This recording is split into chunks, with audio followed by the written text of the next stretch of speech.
లక్ష్మణ్ మన ఊరి కథలు ప్రేక్షకులకు స్వాగతం. మాఘపురాణం 24వ అధ్యాయం సులక్షణ మహారాజు చరిత్ర. గత జన్మలో మాఘమాసంను నిర్లక్ష్యం చేసి నదీ స్నానం చేయకపోవడం, బ్రాహ్మణులకు ఎలాంటి దానం ఇవ్వకపోవడం వలన మరు జన్మలో ఎలాంటి ఫలితాన్ని అనుభవించాడో ఈరోజు తెలుసుకుందాం.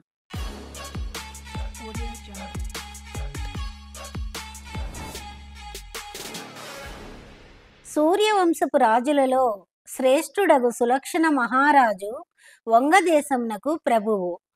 ఈతనికి 9 భార్యలు కలరు. ఇతడు ప్రజలను కన్నబిడ్డల వలె చూసుకొని పరిపాలించే ధర్మ ప్రభువు. ధైర్య సాహసములలో మేటి మహాబలవంతుడు సూర్యుడు. ఇతని ఏలుబడిలో ప్రజలు సుఖశాంతులతో సంతోషంగా ఉండేవారు. ప్రజోపయోగమైన పనులన్నింటినో చేసి ఖ్యాతి గడించాడు. దయాదాక్షిణ్యాలు దాన ధర్మాలు చేసి ధర్మప్రభువుగా ప్రసిద్ధికెక్కాడు. ప్రజల కష్టాలను తనవిగా భావించి వారిని ఆదుకునేవాడు. ఈతని పరిపాలనలో చోరభయత్వాలు మచ్చుకైనా కానవచ్చేవి కావు. ఈ ధర్మప్రభువు నిత్యము ఐశ్వర్య సంపదలతో తులతూగుతుండేవాడు.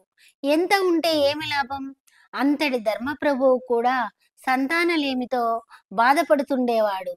పుత్ర సంతానం లేకపోవడం అతన్ని కృంగదీస్తుండేది. పుత్రులు లేని వారికి పున్నామ నరకమే గతి అనుకుంటూ బాధపడేవాడు. అపుత్రస్య గతిర్నాస్తి అని అంటారు కదా పెద్దలు. పుత్రులు లేకపోవడంతో ఆ ప్రభువు పలు విధములుగా చింతిస్తూ ఉండేవాడు. ఒకనాడు సులక్షణ మహారాజు దీనికి తరుణోపాయం తెలుసుకోవాలని నైమిషారణ్యం నందు యజ్ఞయాగాదులు తపస్సులు చేసుకునే మునిశ్రేష్ఠుల వద్దకు పోయి తనను తాను పరిచయం చేసుకున్నాడు. మహర్షులారా, నేను ఈ దేశపు చక్రవర్తిని. నన్ను సులక్షణ మహారాజు అంటారు. మాది సూర్యవంశము. నాకు 9 భార్యలు. అయినను నాకు సంతానం లేదు. పుత్రులు లేకపోవడంతో మిక్కిలి బాధపడుచున్నాను. నాకు పుత్ర సంతానం కలుగుట ఎట్లు? పుత్రులు లేనివారు పున్నామ నరకముల నుండి బయటపడలేరు కదా. కావున నాకు పుత్ర సంతానం కలుగు మార్గం ఏదైనా ఉంటే చెప్పి పుణ్యం కట్టుకోండి అంటూ నమస్కరించి పరిపరి విధాలుగా ప్రాధేయపడ్డాడు. మహారాజు దీనాలాపన్ను ఆలకించిన మునిశ్రేష్ఠులు జాలిపడి, మహారాజా, ఎవరైనను పుత్రహీనులగుటకు వారి పూర్వజన్మే కారణము. నీవు పూర్వజన్మలో కూడా రాజువే. అయినను ఏనాడు మాఘమాసంలో ఒక్కసారైనను నదీ స్నానం చేయలేదు. మాఘమాసంను పూర్తిగా నిర్లక్ష్యం చేసితివి. నీవు పూర్వజన్మలో ఏ ఒక్క బ్రాహ్మణునికైనా ఒక్క గుమ్మడికాయను సైతం దానం ఇవ్వలేదు. బ్రాహ్మణులకు గుమ్మడికాయనిచ్చుటలో గల ఆంతర్యమును గ్రహించలేదు. మాఘమాసంలో శుద్ధ సప్తమి తిథి యందు ఎవ్వరు అయినా గుమ్మడికాయ దానం చేసిదరో వారికి తప్పక పుత్ర సంతతి కలుగును. ఇవేమియూ నీవు పూర్వజన్మలో చేయనందుకు నీకు ఈ జన్మలో పుత్ర సంతానం కలగలేదు. అయినను నీవు మా ప్రభువు అగుటచే ఇదిగో నీకొక ఫలమును ఇస్తున్నాము. దీని తీసుకుని వెళ్ళి నీ 9 భార్యలచే తినిపించుము, నీకు మేలు కలుగును అంటూ మంత్రించిన ఒక పండును ఇచ్చారు. రాజా ఫలమును మహాప్రసాదముగా భావించి తన అంతఃపురానికి తీసుకుని పోయాడు. మహారాజు అంతఃపురంలో ప్రవేశించి భార్యలకు తాను తెచ్చిన మంత్రించిన ఫలము గురించి వివరించి చెప్పాడు. భోజనం చేసిన తర్వాత పండును ఆరగించండని చెప్పి తన పూజ గదిలో దాచుంచాడు. అందరూ భోజనానికై భోజనశాలకు వెళ్ళారు.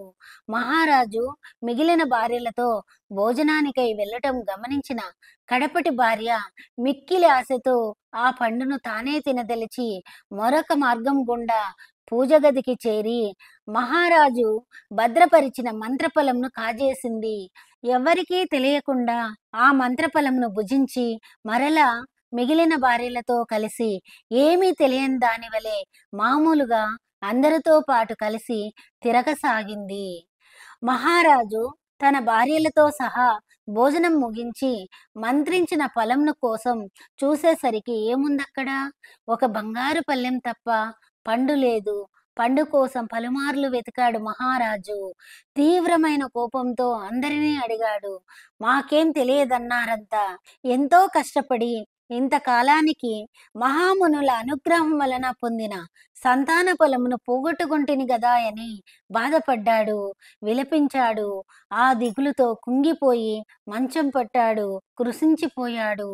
ఇదంతా గమనిస్తున్న చిన్న భార్యకు భర్తపై జాలి కలిగింది, పశ్చాత్తాపపడింది. భర్తకు నిజం చెప్తే గాని తన మనోవ్యధ తీరనన్నట్లు తెలుసుకొని ఎవరూ లేని సమయం చూసి భర్త గదిలోనికి ప్రవేశించింది. అలికిడి విన్న మహారాజు ఎవరది అంటూ బిగ్గరగా అరిచాడు. అదిరిపోయింది కడపటి భార్య. అయినా ధైర్యం చేసి, నాదా, నేను మీ కడపటి భార్యను. మీతో ఒక నిజం చెప్పాలని వచ్చాను. మీరు పోయిందనుకున్న మంత్రఫలంను తిన్నదానిని నేనే. మీకు భయపడి మాట్లాడలేకపోయాను, క్షమించండి అంటూ నాదుని పాదాలపై పడి వెక్కి వెక్కి ఏడవసాగింది. ఒక్కడైనా వంశాంకురమును ఉద్భవించబోతున్నందుకు మహారాజు శాంతించి లెమ్మని చెప్పి ఓదార్చి అక్కున చేర్చుకున్నాడు. పుత్రుడు కలగబోతున్నందుకు పుట్టెడు సంతోషం చెందిన మహారాజు గారాభంతో కడపటి భార్యను చూసుకొనసాగాడు. కడపటి భార్య గర్భవతి అయి పుత్రుని కనబోతుందని గ్రహించిన మిగిలిన భార్యలు ఈర్ష్య అసూయలతో ఉడికిపోయారు. ఆమెకు పుత్రుడు కలిగినచో మహారాజు తమను నిర్లక్ష్యం చేస్తాడని భావించారు. రాజు తమను సరిగా చూడడని భావించిన మిగిలిన భార్యలు కుట్ర పన్ని కడపటి భార్య తినే ఆహారంలో పెట్టుడు మందును పెట్టారు. పెట్టుడు మందు ప్రభావం వలన కడపటి భార్యకు పిచ్చెక్కింది. కాని వరప్రసాదమైన కడుపులోని పిల్లవాడికి ఏమాత్రం అపాయం కలగలేదు. పిచ్చి పట్టిన కడపటి భార్య ఒకనాటి అర్ధరాత్రి సమయంలో ఎవరూ చూడకుండా అడవికి పారిపోయింది. తాను నిండి గర్భిణి అని కూడా తెలియని పిచ్చిది అడవిలోనే పుత్రుణ్ణి ప్రసవించింది. ఆమె పుత్రుని ప్రసవించటాన్ని ఒక క్రూర మృగం చూసి రక్తపు మడుగులో ఉన్న బిడ్డను వదిలి కడపటి భార్యను ఆహారంగా తినివేసింది. రక్తపు మడుగులో పడి రోదిస్తున్న ఆ పసికందును ఆహారానికే అటుగా సంచరిస్తున్న రాజహంసలు చూశాయి. తమ రెక్కలతో బాలునికి విసిరి ఆ పసికందు యొక్క తడిని ఆర్పి ముక్కుతో మెత్తని పీచును తెచ్చి ఆ పసికందుకు పరుపుగా వేసి దాని మీదకు దొర్లించాయి. రాజహంసకు ఆ బాలునికి పండ్లు, గుజ్జు, తేనె తెచ్చి ఆహారంగా ఇస్తూ 1 సంవత్సరం పెంచాయి. ఇంతలోనే వేసవి కాలం సమీపించడంతో నీరు దొరకక ఆ బాలుని దగ్గరలో ఉన్న తమ మిత్రపక్షులకు అప్పగించి వెళ్ళిపోయాయి. పక్షుల సంరక్షణలో పెరిగిన ఆ బాలుడు ఒకనాడు అటువైపుగా స్నానార్థమై తన 2 భార్యలతో వస్తున్న ముని కంటబడడం తటిస్థించింది. ముద్దు మోముతో, బుడిబుడి నడకలతో, ముద్దులొలుకు మురిపాలతో, హంసలతో కనిపిస్తున్న ఆ బాలుని చూడగానే వారు కడు ఆశ్చర్య సంతోషములతో ఉబ్బి తబ్బిబ్బై తమ వెంట తెచ్చుకొని పెంచుకొనసాగారు. బాలునికి 3 సంవత్సరాలు నిండాయి. ముద్దు ముద్దు మాటలతో మాట్లాడడం వచ్చింది. ఆ బాలుని చూసి పెద్ద భార్యకు ఈర్ష్య జనించింది. వీడు నా సౌతి కొడుకు అనుకుంటూ ఒకనాడు బాలుడు ఆడుకొనుచుండగా ఎత్తుకొని పోయి అడవిలో దిగబెట్టి వచ్చి భర్త అడిగినను నాకేం తెలియదంటూ నిజాన్ని దాచించింది ఆ అసూయపరురాలు. బాలుడి జీవితం రకరకాల మలుపులు తిరుగుతూ ఉంది కదా. ఇంతకు ఈ బాలుడు కన్నతండ్రిని ఎలా చేరాడో రేపటి కథలో తెలుసుకుందాం. స్వస్తి. మాఘమాసంలో సూర్యోదయానికి ముందు చేసే స్నానం, సూర్య ఆరాధన, విష్ణు ఆరాధన ఎంతో పవిత్రమైనది.